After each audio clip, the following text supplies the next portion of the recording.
Amarah dan syahwat itu ini merupakan sifat karakteristik yang ada pada hayawan, ada pada hewan, ya. Tetapi juga ada pada diri manusia. Nah, tetapi di dalam diri manusia ada sesuatu yang tidak ada di dalam makhluk Allah Subhanahu wa taala yang lain, tidak ada pada binatang dan tidak ada pada hewan, yaitu apa? Al-aql, ya. Lakinnahu u'tiya syai'an akhar, tapi manusia diberikan sesuatu yang berbeda, sesuatu yang istimewa, ya. Ziyadatan fiha lisyarafi wal kamal, ada suatu tambahan keistimewaan, ya, untuk kemuliaan dan kesempurnaan dari manusia itu sendiri, yaitu akal. Yang mana dengan akal yang ada di dalam hati, ya, manusia bisa mengenal Allah Subhanahu wa taala. Nah, maka akal inilah pembeda, ya, antara manusia dengan makhluk-makhluk lainnya. Yang tujuan Allah Subhanahu wa taala memberikan akal ini agar dia dapat melihat jalan yang Allah Subhanahu wa taala pilih untuknya, ya, agar dapat menggapai kebahagiaan di dunia dan di akhirat. Oleh sebab itu, para ulama ketika mendefinisikan tentang agama, mereka mengatakan bahwa agama adalah jalan yang dipilih oleh Allah, ya, bagi orang-orang yang memiliki akal sehat, ya, bagi orang-orang yang memiliki akal sehat.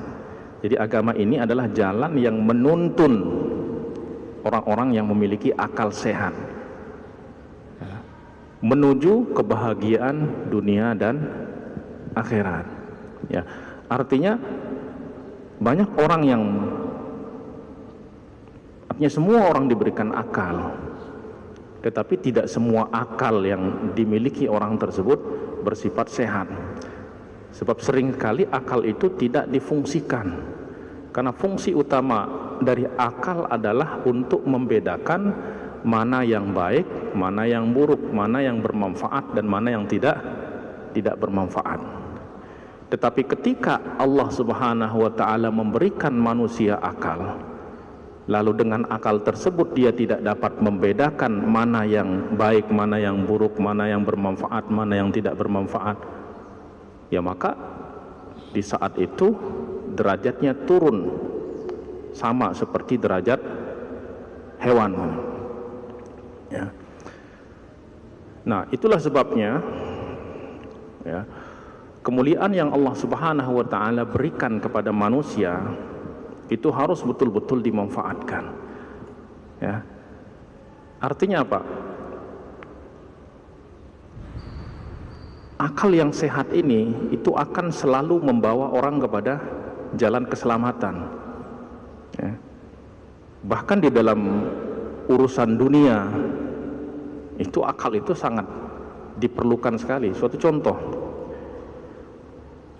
orang yang berakal tidak mungkin mencari keuntungan pada sesuatu yang pasti merugikannya, ya enggak? Tidak ada.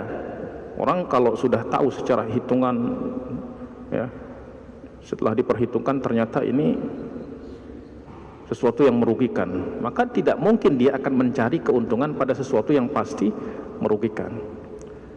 Nah, dunia ini apabila dijadikan sebagai tujuan, ya, maka orang pasti akan rugi. Kenapa?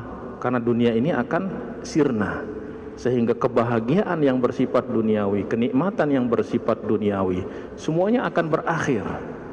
Nah, kalau itu yang dikejar oleh manusia, ya, oleh seorang hamba, maka dia pasti rugi, ya. Dan manusia tahu semuanya bahwa dia akan mati dan dunia ini akan berakhir. Tapi kalau masih saja mengejar apa yang ada di dalam dunia tersebut dan dijadikan sebagai tujuan utama dalam kehidupannya, lah maka apa bedanya dengan, ya, dengan hewan yang sebentar lagi kita mau sembelih itu. Coba apa yang dilakukan?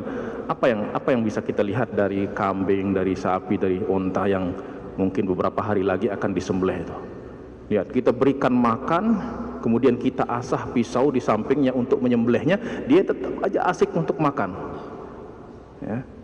Kalau seandainya dia punya akal dan mengetahui bahwa pisau yang sedang kita asah ini untuk menyembelihnya, maka nggak akan berani makan gitu. Nah, manusia apabila dia tahu bahwa kehidupannya akan berakhir, ya, maka dia tidak akan menghabiskan hidupnya hanya untuk mengejar sesuatu yang bersifat sementara. Ya, padahal di balik kehidupan yang sementara ini ada kehidupan yang abadi. Ya, di balik kehidupan yang sekejap ini ada kebahagiaan, kenikmatan yang luar biasa, yang abadi. Nah, maka orang yang berakal sehat tidak mungkin memilih sesuatu yang sementara dan meninggalkan sesuatu yang abadi. Orang yang berakal sehat ketika diberikan pilihan untuk memilih antara emas, ya, antara emas dan antara batu, dia akan pilih mana? Ya pasti akan pilih emas. Ya, tetapi ketika orang tidak mengenal ini adalah emas dan tidak tahu nilai emas, kemudian ada batu yang terlihat indah dan lain sebagainya, maka dia pilih batu yang mungkin diperindah dan lain sebagainya. Kenapa? Karena dia tidak tahu itu emas. Ya, maka demikian juga orang yang tidak tahu kehidupan akhirat, dengan akal yang Allah Subhanahu wa taala berikan kepadanya, lalu dia lebih memilih kehidupan dunia, maka itu sama seperti hayawan. Ya, dan itulah sebabnya di dalam Al-Qur'an pun Allah Subhanahu wa taala, ya, telah menjelaskan, ya, walladzina kafaru yatamatta'una wa ya'kuluna kama ta'kulul an'amu wan naru mathwad lahum. Orang-orang kafir, orang-orang yang tidak beriman kepada Allah Subhanahu wa taala, itu orang-orang yang tidak beriman ini adalah orang-orang yang tidak menggunakan akalnya. Tidak beriman kepada Allah Subhanahu wa taala ini adalah orang yang diberikan akal tapi akalnya tidak dimanfaatkan. Nah, kenapa kok bisa ada orang yang tidak beriman kepada Allah Subhanahu wa taala bahkan mengatakan Tuhan itu tidak ada? Ya. Padahal semua akal sehat mengatakan sesuatu yang sebelumnya tidak ada kemudian ada, nggak mungkin ada secara tiba-tiba. Ya. Tadi di waktu sholat meja ini nggak ada di sini, kok tiba-tiba sekarang ada? Tidak ada yang mengangkatnya di sini. Kira-kira itu bisa diterima nggak oleh akal? Tiba-tiba aja ada di sini, nggak mungkin. Nah, kalau yang ini nggak mungkin diterima oleh akal ada secara tiba-tiba, bagaimana dengan alam semesta ini? Bagaimana dengan diri kita? Nah, pasti akan mengatakan bahwa alam semesta ini pasti ada yang menciptakannya. Ya. Kemudian yang menciptakan alam semesta ini, dialah Tuhan yang berhak dan layak untuk disembah. Kenapa? Karena dialah yang memiliki sifat-sifat yang oleh akal dapat diketahui bahwa dialah Tuhan yang layak untuk disembah. Nah, karena